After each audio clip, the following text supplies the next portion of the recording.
I think the most important thing to get you guys to drop under the bar is going to just be second pull work, which is easy enough. It's just the hang snatch. It's literally a second pull only snatch. A couple of things that cause people to, again, catch in the power position and find that inability to get low. And I'd say this is a huge factor in it, huge. First things first, they'll start from the hips. Let's just say we're doing the hang snatches. They'll start from the hips, or when they get to the hips, they'll be very loose here. Right? Everything is passive in the back. And that's when they're getting to the hips. When we pull from the floor, we want loose arms. We want no tension in the arms or limited tension in the arms. But what ends up happening is as we transfer the prime movers from the legs and the quads to now being able to get that bar in the right spot, there's a flow of tension that has to build. So we have to be able to take, with our hands, that bar in and up. In and up. So what we can think is taking both of our scaps and just pulling them together and feeling the bar in our hands. That's gonna be huge. That's gonna be very important. I think a lot of people are too passive with their hands, too passive with their backs. Secondly, when you're passive in the hand and when you're passive in the back, what ends up happening is that bar is out here, and because you're not gonna do anything to get it back in towards you, you're gonna go out and chase that bar with the hips, okay? You're gonna make contact and your shoulders are already gonna be behind the bar. When you extend, the bar is gonna come up here, and now you have to catch and squat with your hips this far forward, right? So you're gonna be here, and then at some point, you're gonna have to bring those hips back. And that's when you miss the lift. So when we have the active back and active hands, we're able to actually get that bar higher up so that when we make contact, we can make vertical contact. As that bar comes up, now our hips are in a good position to drop and catch. So it's those two things that we have to focus on when we're doing things like the hang snatch. Another diagnosis here to pinpoint if you're doing this or not is go back to that extension position, kind of with it being back, the position, is typically actually you will never see the knee extend. So if your coach or whoever you're working with is always like, hey, you don't use your legs enough, why don't you straighten your legs? If you're doing this wrong, you physically can't because the bar's in front of you and you're in this position, so your knees and your hips will always look unopen, and it's really easy to just think, oh, I need to work extension. And it's like, no, that's not the reason. You got to go back to why you can't extend. It's because everything's forward. So that's just another way to like, oh, that's what I do, diagnose it. The heels will be off the floor too. Yep. So it's on the point of contact, heels will be off the floor, shoulders will be too far back, and you'll never, like Adam said, you'll never extend fully at the knees, right? So then you're here, and now you have to fall. You see that big hip change. Okay, so Adam's gonna go to, what we're gonna do is an above the knee snatch. This is actually very difficult to do the proper way. A lot of times people end up shoving the knees forward like we talked about before. So what Adam's gonna do is he's gonna have equal bend in the knee and hips. Okay, now what we don't see is Adam is actively holding the bar into his knees. So what he has here is an active back and active hands like we talked about before. Now go to the other position. That's where the bar will naturally sit. So we have to actively pull it back in. Okay, so you're gonna see two common problems in the hang snatch. And then this is also, when we talk about the hang snatch, guys, this is actually gonna happen in the full lift as well. If you practice this way, you're gonna end up doing it no matter what the drill. So we wanna fix this definitely. So the first one is an overhinge, what we'll call. So because the bar is actually gonna be working away from Adam if he has equal bend in the knee and the hip, someone's going to compensate in order to keep the bar in tighter. And the best way to do that is just to keep your hips high and kind of hinge over the top. We're gonna call that just too far over the bar. So stand up tall. And what ends up happening is he's too much of a hinge, he's too far over. Maybe bend your knees a little bit more. There. So now, if he lets go of the bar, it's not gonna go out as far. He's gonna have a little bit more control. So then what ends up happening is as he pulls back, the only way for him to get back is to have his shoulders start going way back here. We're no longer thinking up, we're thinking, I gotta get my shoulders back behind the bar because it's physically impossible to do this lift without your shoulders going back some degree. right? So all we can do is create the best possible leverage so that the amount that your shoulders go back is just enough. They want to go up. Second problem, another way to keep it close to your body is the opposite.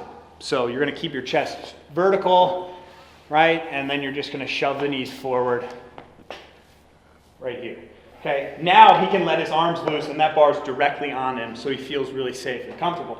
But now in order to extend, he has no leverage on the bar. So even if he does extend straight up, he's not going to be able to hit this bar and catch. So what he's going to end up doing is that same problem before. Heels come off. We're back to that exact same thing we talked about. That is the main issue, guys, is this. So now he extends, whatever, you don't actually have to do it. Okay? All right. So equal parts knee, equal parts hips. Go ahead, hit the bottom. If he doesn't control that bar, it's going away from him. Go ahead, let it go away from you. Right? So he's active in the hands, active in the shoulders. Now he's going to turn around and snatch. Go ahead. One more rep. Good. When I say active hands, sometimes people can kind of take their hands and like pull them around the bar a little bit.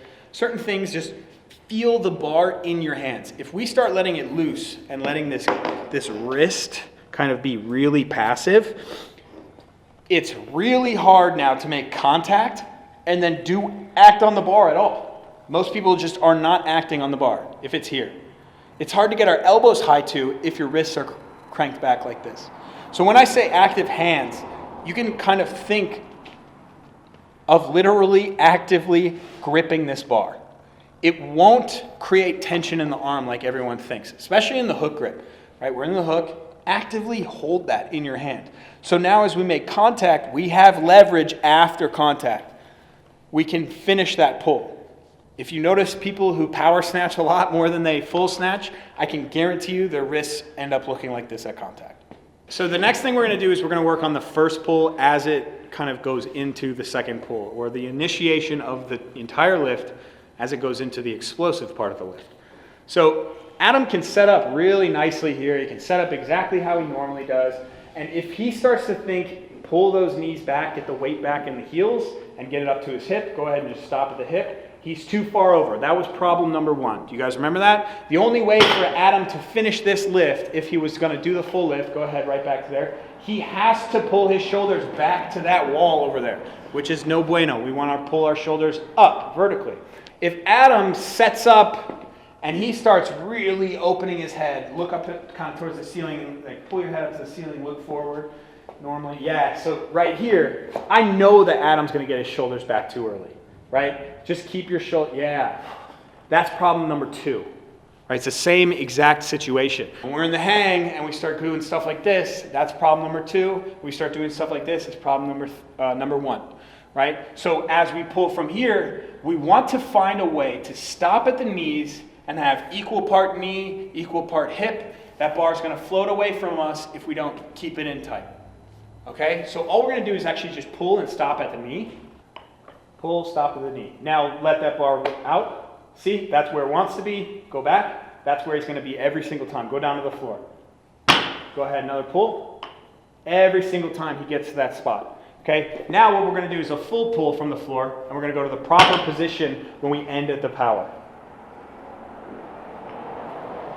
Good. So notice how Adam didn't throw his knees back. And notice also how he didn't just pull his shoulders up to the moon. One more time. And he can do this really slow if he wants. Really slow. He's using his legs the entire time. And we can finish right there. We don't have to finish extended. We're not deadlifting. Okay? Even though it's called a snatch deadlift. We get it. All we have to do from here is be able to connect the dots. So something Adam can do is just do a hang snatch and then do a snatch deadlift to the knee. He's going to hang snatch, equal parts knee, equal parts hips. Boom. Now he's going to go down to the floor and he's just going to pull to the knee and stop. He can hang snatch again if he wants. Good. Learn how to do the first pull. Learn how to do the second pull. Piece them together. What I see happen way too much is that people get on the bars on the floor, they lose everything. Right? We can lift the first pull incredibly slow. Adam stopped. He stopped at his knee. He just chilled there, and then he was able to snatch.